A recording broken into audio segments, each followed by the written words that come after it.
হসপিটালে পূজাকে শেষ করতে গিয়ে মহারাজের কাছে হাতে নাতে ধরা পড়লো সোমনাথ। হ্যাঁ বন্ধুরা, আমরা এমনটাই দেখতে পাবো উড়ান ধারাবাহিকের আগামী পর্বগুলোতে। মহারাজ যে খুনটা করেনি, সোমনাথই যে বিক্রমকে খুনটা করেছিল সেটা পূজা জানতে পারে। পূজা মহারাজকে নির্দোষ প্রমাণ করার জন্য উঠে পড়ে লাগে, যদিও মহারাজ পূজাকে বারবার বারণ করে কেসটা যাতে পূজা কোর্টে না তোলে, এতে পূজার প্রাণের ঝুঁকি আছে। কিন্তু পূজা বলে না, আমি তোমাকে নির্দোষ প্রমাণ করবোই, সে আমার যাই হয়ে যাক না কেন। আর সোমনাথ বলে না পূজা, কোনো মতেই সত্যিটা সামনে আনা যাবে না, তাই তোমাকে আমি এই দুনিয়া থেকেই সরিয়ে দেব। এরপর আবির ও পূজা যখন জুবেনাইল হোমে যাচ্ছে প্রমাণ জোগাড় করতে, ঠিক তখন সোমনাথের চক্রান্তে পূজা ও আবিরের অ্যাক্সিডেন্ট হয়। দুজনকেই তড়িঘড়ি করে হসপিটালে নিয়ে যাওয়া হয়। পূজার কন্ডিশন খারাপ হয়ে যাওয়ায় পূজাকে আইসিইউতে ভর্তি করা হয়। এরপর কয়েকদিন পর ডাক্তারের চিকিৎসা ও মহারাজের যত্ন ও ভালোবাসায় পূজা অনেকটা সুস্থ হয়ে ওঠে। আর সোমনাথ বলে না পূজা, তোমাকে বাঁচতে দেওয়া যাবে না, তোমাকে আমি নিজের হাতে শেষ করব।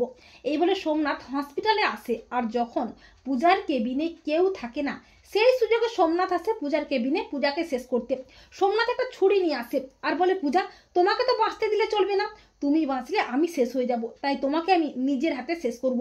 এই বলে সোমনাথ যখনই পূজার শরীরে ছুরিটা গাঁথবে করে, ঠিক তখনই মহারাজ সোমনাথের হাত থেকে ছুরিটা ফেলে দিয়ে সোমনাথকে আচ্ছা করে ধোলাই দেয়। মহারাজ বলে, আমার পূজাকে শেষ করা, পূজার ক্ষতি করতে চেয়েছিলি তাই না, তোকে আজ আমি মেরেই ফেলবো। আর ঠিক তখনই পুলিশ হাজির হয়। এরপর পুলিশ সোমনাথকে অ্যারেস্ট করে। তো বন্ধুরা, তোমরা এটাই চাও তো যে পূজাকে শেষ করতে গিয়েই যেন মহারাজের কাছে হাতে নাতে ধরা পড়ে সোমনাথ, আর যেন বেদম ধোলাই খায়? কমেন্ট করে এক্ষুনি জানিয়ে দাও তোমাদের মতামতটি।